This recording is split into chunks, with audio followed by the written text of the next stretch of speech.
জুমার রাত, বৃহস্পতিবার সন্ধ্যা থেকে নিয়ে শুক্রবার সন্ধ্যার আগ পর্যন্ত পরিমাণের সবচাইতে বেশি করতে হবে যে আমলটা, সেটা হলো দুরূদ শরীফের আমল।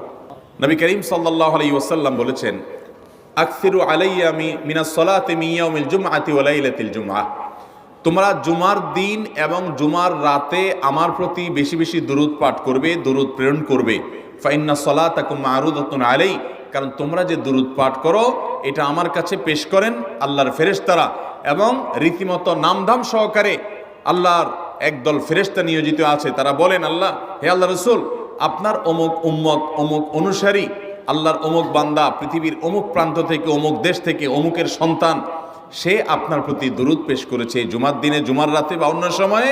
এটা নবী করিম সাল্লাল্লাহু আলাইহি ওয়াসাল্লামের কাছে রিপোর্ট দেওয়া হয় আল্লাহর নিযুক্ত ফেরেশতাদের মাধ্যমে। এই জন্য শুক্রবার দিন এবং রাত, অর্থাৎ বৃহস্পতিবার সন্ধ্যা থেকে নিয়ে শুক্রবার সন্ধ্যা